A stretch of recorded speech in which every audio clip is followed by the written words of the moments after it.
Hello friends, today we will talk about karma. What is a karma? Karma is an action. Simple terms, it's an action. How can actions or karmas be created? What are the different types of karma? People talk about various karmas. Sanjita karma is something which is the group total of all the karmas which we have had in the past lives. Prarabdha karma,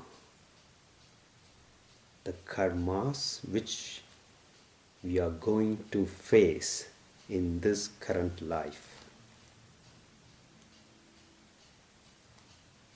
Kriyamana karma is the one, the karmas which we are going to create in this life. These are the three major types. Before we go into this concept of karma, we'll have to understand the concept of karma has been explained in two different planes.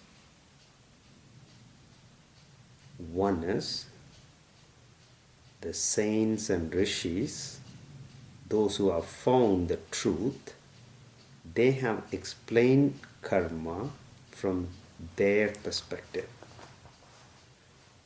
This is one. The second one is we, ordinary people, we are trying to get that information and apply onto our day-to-day life. But these two are different. This logic need not apply to you and me in our plane. To understand this better, I'll try to give a simple formula, let's say a mathematical formula, how these two planes are connected. Maya, there are three, mummalam in Tamil, that means three major dirts are Anava, Maya, Karma. So these are the three major elements which play a very big role. Anava, Maya, Karma. Maya, what is Maya? Maya is what we see. What we see in the external world is Maya. But my hand, it's solid. It is not Maya. It does not, people say Maya means it does not exist. No. My hand is strong. It is made of flesh and bones. It is true. It is real. Then how can this be Maya?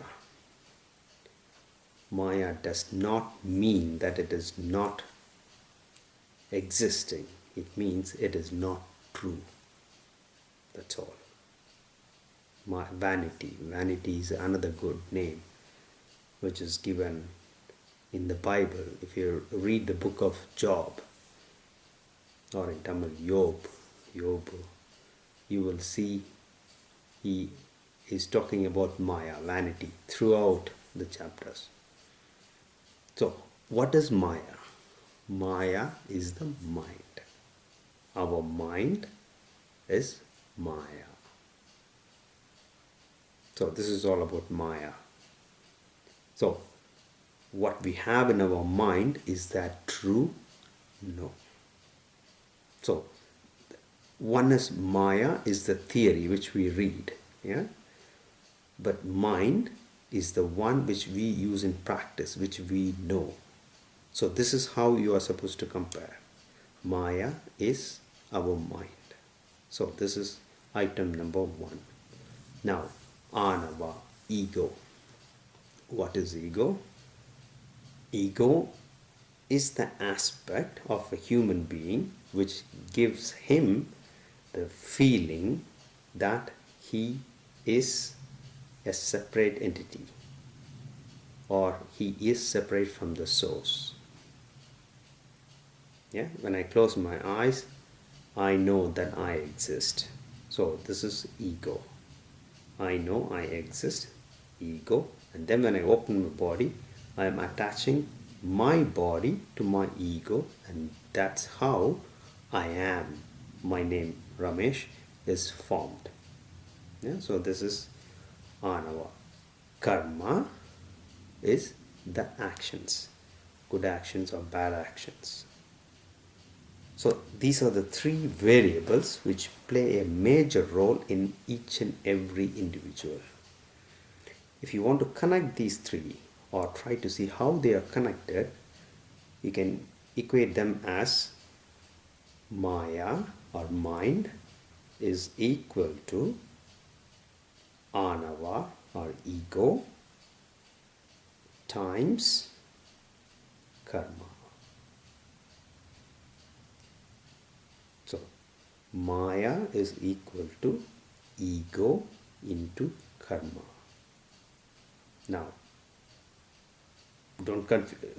This is just an example. Don't take this as a Bible verse, and no, these are not supposed to be, let's say, taken as that. I'm trying to use these things as an example. Yeah? So you will not find it in any scriptures. This is just a way I am using to explain this concept. The mind is equal to the egoity into karma,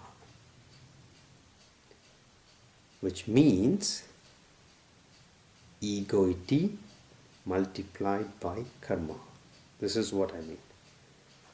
So the mind, we know our mind, how it behaves, what it does, and so on and so on.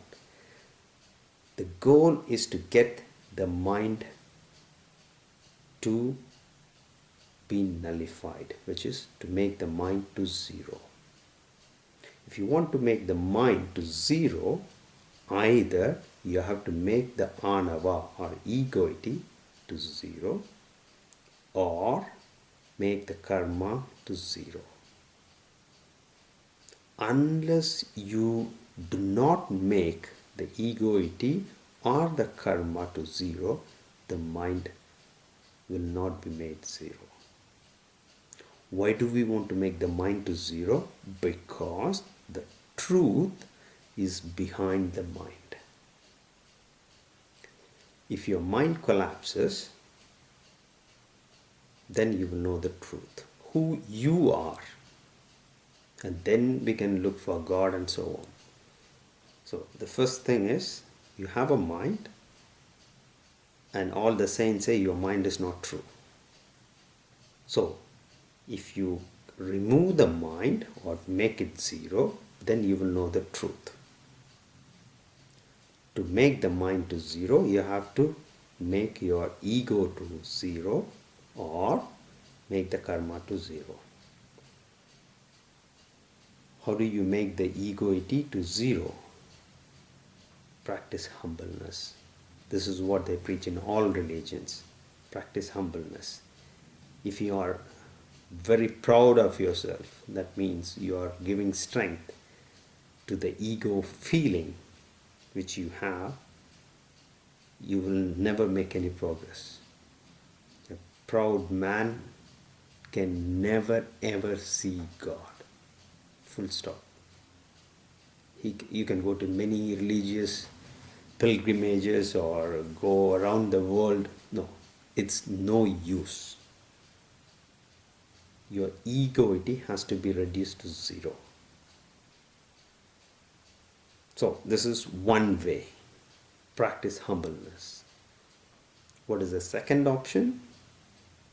Is the karma. In Tamil they call it as Iru Vinay Oppu. That means if you read the book of Tirumular, Tirumandiram, for example, there are some very good explanations given. But Iru Vinay Oppu means the amount of good deeds and the amount of bad deeds should be made equal. So if we have good deeds, yeah, then it is still not zero. If we have a lot of bad deeds, it is still not zero. The idea is to have both of them equal. If we have both of them equal, then karma becomes zero. You multiply that with egoity, then the mind becomes zero. So this is a way of explaining. Don't take this as a reference. Now, let's try to look at the three different types of karmas. Sanjita karma. Sanjita karma is the total amount of karma which we have gained, good or bad, from our past lives. Where are they? Somewhere. Let's keep it for the time being aside. Next one is prartha karma. Prarpada karma. That means the amount of karma which we have taken in this lifetime to be solved. Or in other words, the amount of karma which we have taken with us at the time of birth so that we can work on them. This is prartha karma. The third one is the kriyamana karma, which is the karmas which we are going to make in this lifetime. So, three karmas. If we believe that there is no reincarnation or there is no samsaras, which is no birth and death cycles, then Sanjita karma will not have any meaning. Obviously it is lost, because Sanjita karma means the sum total of all the karmas which we have made in our previous lives. That does not have any meaning. So let's keep it aside. Prartha karma, what does that mean? The amount of karma taken from the Sanjita karma on which we are going to work in this lifetime. What does that mean? That means at the time of union of a male and female, a child is born. The father and mother are not making the child. It's a natural process. And the child enters into the body and is born. So, now I am Ramesh. I have a body. And I know I existed when I was 10 years old. It is the same I. Yeah? My body has changed, but I did not change. When I say I, it is the inner I. When I close my eyes and think about myself, yes, I exist. This I know. You have to do for yourself. That thing, that I did not change. It was the same when I was 10 years old. It should, or it must have been the same when I was in my mother's belly.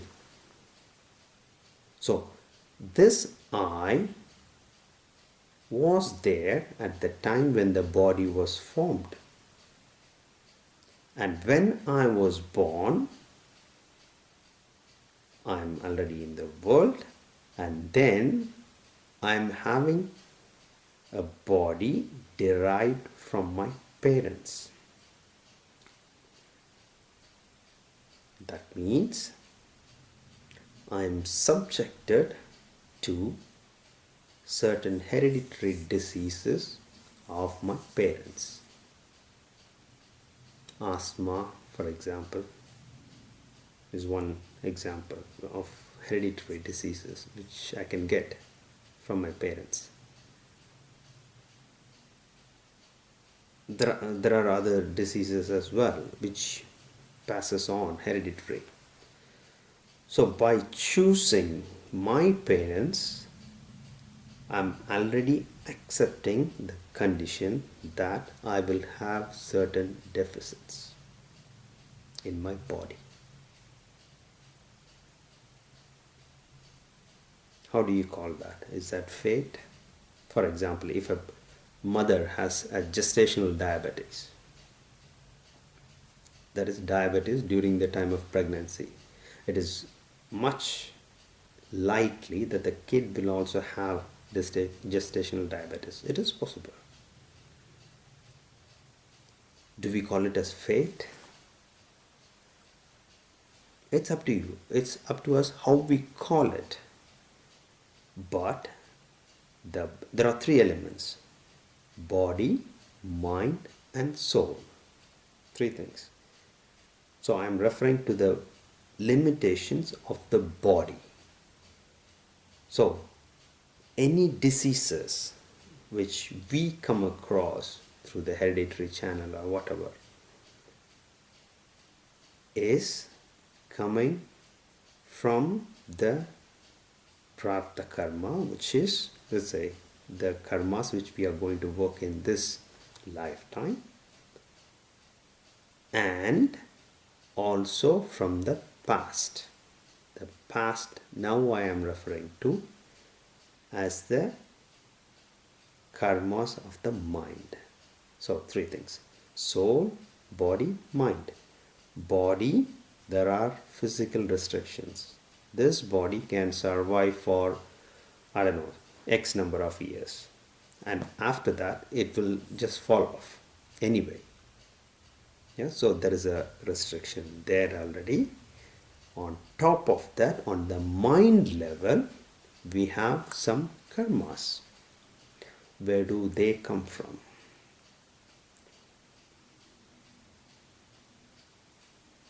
There is a very good explanation of how these karmas are generated in the Brihadaranyaka Upanishad. From desires, will arises. From will, thoughts arises. From thoughts, action arises. From actions, results arises. So, desire, you desire something, is made as a will. From will, a thought comes up. From thought, actions, you do something. By doing the actions, you gain the results. This is the complete cycle. Everything starts with desire. So, does that mean that we should not desire at all? No, we cannot live. Bhagavad Gita clearly says that it is impossible to live without doing any action. You cannot. To eat, you have to move your fingers, and so it is impossible. But what is that karma which is involved in this? Here we are now talking about the mind aspect. When I say mind, it is related to the desire. Where is the desire? Here. Where is the will? Here. Where is the thought? Here. Where is the action? It will be, or it should be, here. Do you see the difference? One is the restriction of the body. Yeah, anything related to the body. The second one is the sufferings, the mental sufferings. They are all together. These two elements condition the soul and determine how a life will be. This is called karma. what you sow is what you reap. And the Bible clearly says that. So the concept of karma has been written in various ways across the religions, but it is universal. The logic is body, mind, and soul. Physical body, and then the mental aspects. These two combine to form the life and the fate. Now, how is this related to the free will? Can this be changed? Is one big question, because if you cannot change it, it is useless to talk about this. There is no point. Can the karmas be changed, or can the fate be changed? Yes. The fate of the physical body cannot be changed. Yeah, that is fixed. The body has to go away. If with my free will, if I think to live for 500 years, very difficult. But if I decide to live a peaceful life, yes, that is possible to live. If I decide to do good in this life, it is possible. If I decide to do bad things, it is possible. So free will, it's free. It is not subject to fate. Free will, on the other hand, can change fate. So when I say free will can change fate, I am talking about the free will having the ability to change the karmic results. Now it becomes interesting, because we are here to experience the karmas. We have certain karmas. We are born. We are experiencing karmas in our day-to-day life. But with our free will, how is it possible to change the fate? That is through the Kriyamana karmas. That is, first thing, if you have a broken bowl and if you want to carry water, what do? First, fix the hole, yeah, like that. First, you have to stop accumulating new karmas if you want to enjoy. How do you stop accumulating new karmas? Be good, do good. Whatever religion you might follow, just read the to-do list specified in your religion. That's enough. You will not acquire more karmas. First thing, the good practices specified in the religions are made to stop accumulating new karmas only, nothing else. And then on top of this, you try to help people, thereby acquiring more good karmas. Once you have this thing going on, there will be a certain time where the good will be very high. If the good karmas are quite high, then you have the possibility to do things as per your wish. If you say you want to live for more time, yes, it is possible. Another 10 years, another 20 years. Yes, a lot of yogis do that. But on the other hand, if you have a negative karma, you do not have that possibility. What is interesting in the whole concept of positive and negative is, where are these karmas attached to? It's a big question. In a sense, let's take the example of Buddha. Buddha was born, maybe he was a good man, he was enlightened. And then, after his enlightenment, what happens is, the Kriyamana karma, now I am trying to apply the theory into practice. I said three karmas: Sanjita karma, Prarabdha karma, Kriyamana karmas.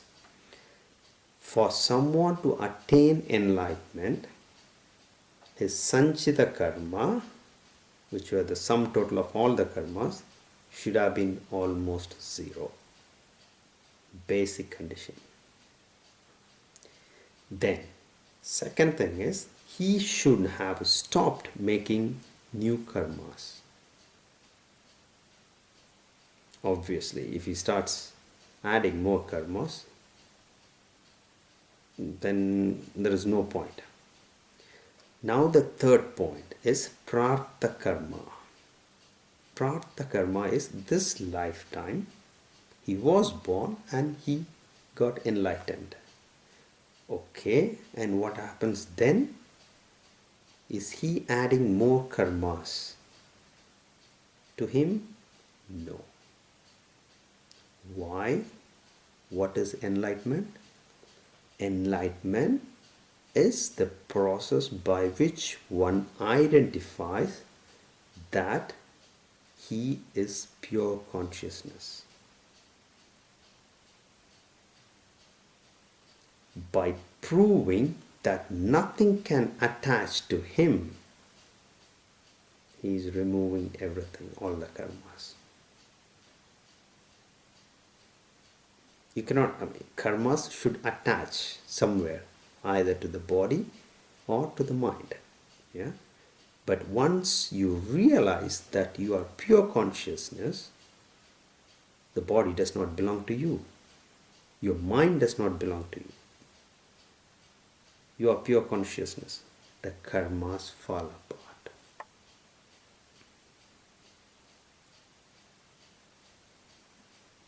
What happens? But he still has a body.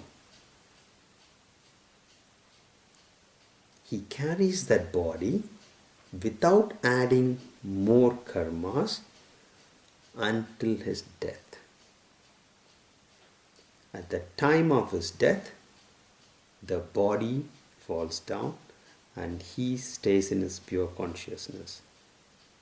This is why they say this prarabdha karma you have to enjoy. There is no other way to escape.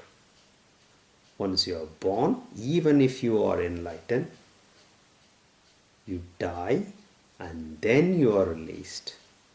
Just after enlightenment, they call it as Jivan Muktas. They do not die immediately after you are enlightened.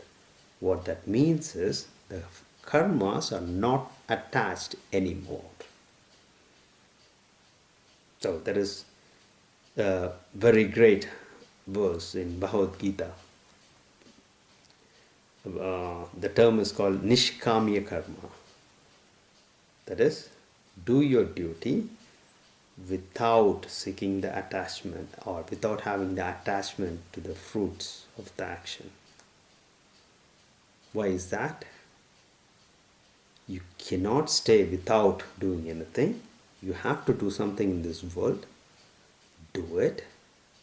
Don't expect the results. When I say, if I go to work, and